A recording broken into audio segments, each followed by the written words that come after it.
Iran और America में हुआ 2 हफ्तों का सीज फायर टूट चुका है और इसमें सबसे बड़ा हाथ है इजराइल का।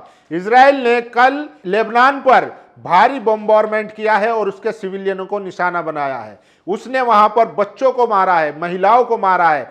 खबर आ रही है कि 300 से ज्यादा नागरिक उनके मारे जा चुके हैं, वहीं 700 से ज्यादा लोग घायल हैं। लेकिन सोचिए कि किस तरीके से इजराइल ने इस सीज फायर को तोड़ने में अहम किरदार अदा किया है। इसकी आशंका पहले से ही हमने आपको बता दी थी, लेकिन अब जो खबर आ रही है वो बहुत ही चौंकाने वाली है और डरावनी है। इस हरकत के बाद अमेरिका और इजराइल पूरी तरीके से दुनिया में अलग थलग पड़ चुके हैं। नाटो ने उनका साथ छोड़ दिया है और सीधे तौर पर कहा है कि अमेरिका और इजराइल से हमारा कोई लेना देना नहीं है। ये लोग मानवता के खिलाफ हैं, ये वॉर क्रिमिनल है, ये जेनोसाइड करते हैं, ये नरसंहार करते हैं। सोचिए, स्पेन खुलकर कह रहा है कि इजराइल जो है इस दुनिया पे उसको रहने का अधिकार नहीं है। वो नेतन्याहू पर इतने टूट कर पड़े हैं उनके प्रधानमंत्री स्पेन के, और साफ कर दिया है कि इजराइल जब तक रहेगा तब तक मिडिल ईस्ट में शांति मुश्किल है। और सोचिए, अब वही स्पेन जो है ईरान में अपना दूतावास खोलने जा रहा है काफी अरसे बाद। तो सोचिए, ईरान की तरफ कहीं ना कहीं यूरोप का जो नजरिया था वो सॉफ्ट होता जा रहा है, ईरान को नए एलाई मिलते जा रहे हैं और अमेरिका अलग थलग पड़ता जा रहा है। इसके अलावा फ्रांस के राष्ट्रपति मैक्रोन भी भड़के हैं। उन्होंने नेतन्याहू को जमकर सुनाई, कहा ये वॉर क्रिमिनल है, ये बच्चों की हत्या करने वाला व्यक्ति, इसको इस दुनिया में रहने का अधिकार नहीं है। सोचिए, मैक्रोन फ्रांस भी जो है उससे अलग थलग हो गया। इटली की मेलोनी भी जो है वो अलग थलग पहले ही इजराइल पर काफी गुस्सा और नाराजगी जाहिर कर चुकी है। लेकिन सोचिए, ट्रंप ने अभी कहा है कि नाटो ने जब हमें जरूरत थी नाटो ने हमारा साथ नहीं दिया है और वो आगे भी नहीं देगा, लेकिन वो लोग तैयार रहे आइसलैंड के लिए। तो क्या नाटो यूरोप देश जानते हैं कि ये पागल ट्रंप, सनकी ट्रंप जो है आज ईरान पर हमला कर रहा है, वो कल आइसलैंड पर जरूर आएगा। इसीलिए वो एक बड़े हमले की तैयारी से बचने के लिए एक नया अलायंस बना रहे हैं, क्योंकि ईरान पहले भी कह चुका है कि अगर आइसलैंड की हिफाजत की भी जरूरत पड़ी तो हम यूरोप के साथ खड़े मिलेंगे। तो सोचिए, अब दुनिया का वर्ल्ड ऑर्डर जो है वो चेंज हो रहा है, पावर शिफ्ट हो रही है। अब ईरान को सुपर पावर के तौर पर देखा जा रहा है, लोग उनके पास आ रहे हैं उनका साथ लेने के लिए, उनका अलाई बनने के लिए, क्योंकि उन पर दुनिया को भरोसा है। सोचिए, ईरान ने साफ कहा है कि अगर लेबनान में सीज फायर नहीं होगा तो ईरान के साथ भी कोई सीज फायर नहीं होगा। उनके विदेश मंत्री साफ कह चुके हैं कि या तो अमेरिका इजराइल के जरिए ईरान के साथ युद्ध लड़ ले या फिर वो युद्ध विराम कर ले। अब जो है बॉल उनके कोर्ट में है, डिसाइड अमेरिका को करना है। ईरान पूरी तरीके से तैयार है, वो 10 साल तक युद्ध लड़ सकता है, तय करना है अमेरिका को। क्योंकि देखिए, अमेरिका में मिड टर्म इलेक्शन भी होने वाले हैं, वहां की अर्थव्यवस्था पूरी तरीके से चरमाई हुई है, महंगाई अपने चरम पर है, $4 जो है पेट्रोल बिक रहा है, तो वहां की जनता त्राहिमाम है। इसीलिए दबाव में आकर ट्रंप चाहता है कि सीज फायर हो, इसीलिए उसने पाकिस्तान के जरिए, अपने प्रॉक्सी के जरिए ये संदेश भिजवाया। लेकिन इजराइल चाहता है कि ये सीज फायर ना हो, और उसी ने इस युद्ध की शुरुआत भी की थी, अब जो पूरी तरीके से दुनिया के सामने बेनकाब हो चुका है। इजराइल और नेतन्याहू को अब पूरी दुनिया लगभग मान चुकी है ये हत्यारा है, वॉर क्रिमिनल है, हेटमोंगर है, ये जेनोसाइड करता है, महिलाओं का, बच्चियों का, सबका जेनोसाइड करता है। तो नेतन्याहू की तो समझ लीजिए आफत आने वाली है। ईरान के साथ अब स्पेन, फ्रांस, इटली और तमाम देश आ चुके हैं। वहीं दूसरी तरफ रशिया, चाइना कह चुका है कि हमने गारंटी ली थी इस सीज फायर की, लेकिन इसमें धोखा हुआ है। तो चाइना अब खुलकर कहीं ना कहीं ईरान के समर्थन में आता हुआ दिखेगा। अब मैं कुछ आपको पोस्ट बता देता हूं, और इजराइल की तरफ से जो लेबनान पर हमला हुआ है और उसमें जो नुकसान हुआ है वो भी मैं आपको बता देता हूं। देखिए, युद्ध और सीज फायर साथ नहीं चल सकते। युद्ध विराम के बीच इजराइल द्वारा लेबनान पर किए गए हमले के बाद ईरान ने कहा, इजराइल ने लेबनान के कई इलाकों में हमले किए जिसमें करीब 250 से ज्यादा लोगों की मौत की खबर सामने आई है। और सोचिए, अब ऑस्ट्रेलिया के प्रधानमंत्री अल्बनीज ने भी कह दिया है, ऑस्ट्रेलिया सरकार का मानना है कि यह संघर्ष विराम लेबनान पर भी लागू होना चाहिए, हम इस क्षेत्र में शांति देखना चाहते हैं।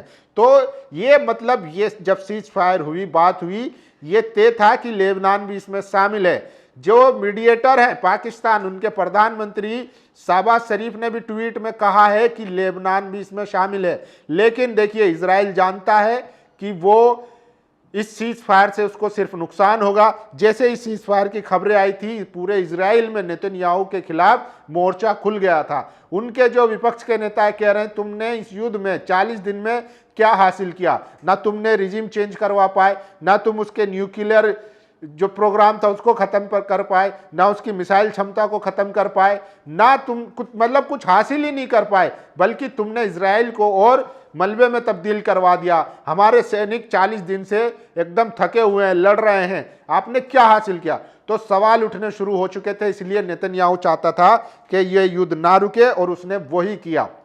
जबकि बात हो रही थी, लेबनान भी शामिल था, लेकिन इसने उसको नकार दिया। और देखिए, स्पेन, ऑस्ट्रेलिया, फ्रांस, अब जो है सारे देश ईरान के समर्थन में आ गए हैं। तो ईरान बहुत ही डिप्लोमेटिक तरीके से इस युद्ध को लड़ रहा है। ईरान अगर चाहे तो वो एक दिन में इजराइल को इस धरती से मिटा दे, लेकिन वो जानता है कि अगर इस तरीके से वॉर किया गया या लोगों की हत्याएं की गई तो फिर ये दुनिया ऐसे खत्म हो जाएगी। इसलिए ईरान जो है सिर्फ उसको इकोनॉमिकली कमजोर कर रहा है, उसके हथियारों को, जो उसके मिलिट्री बेसेस है उनको निशाना बना रहा है, वो सिविलियन को नहीं बना रहा है। लेकिन इजराइल ऐसा नहीं चाहता, वो चाहता है कि हम इनको सबको गाजर मूली की तरह काट दे।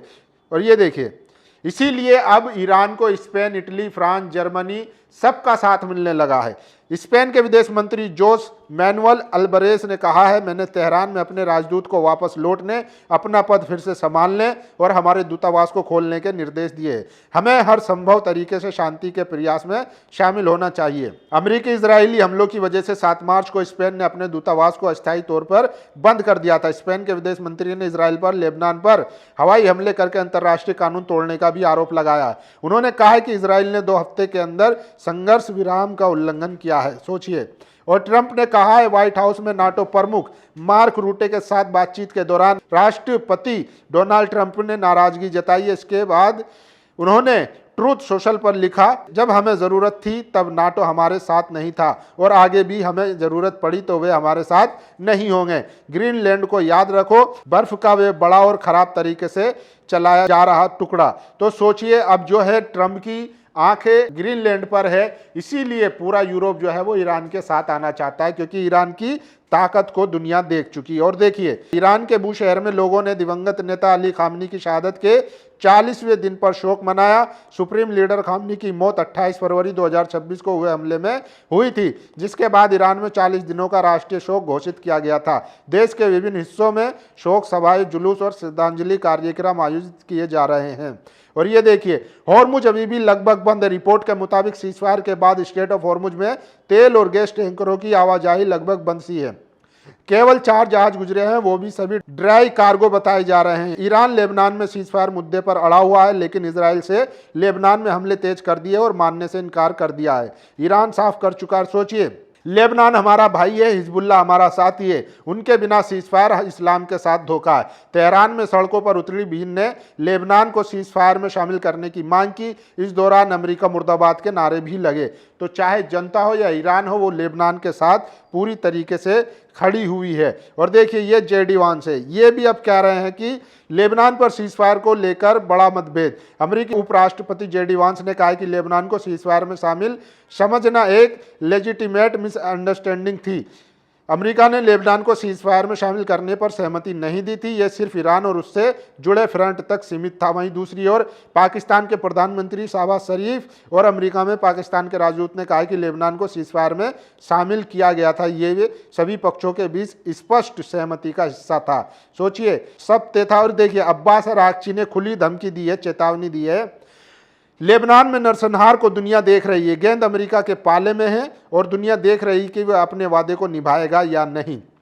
ईरान के विदेश मंत्री अब्बास अरागची ने कहा कि दोनों बातें नहीं हो सकती, या तो आप युद्ध लड़ लीजिए इजराइल के जरिए या युद्ध विराम कर लीजिए। तो अब क्लियर हो चुका है। और देखिए, यह है प्रोफेसर मरांडी, मोहम्मद मरांडी। इनका जो जवाब है वो बहुत ही लॉजिकल है।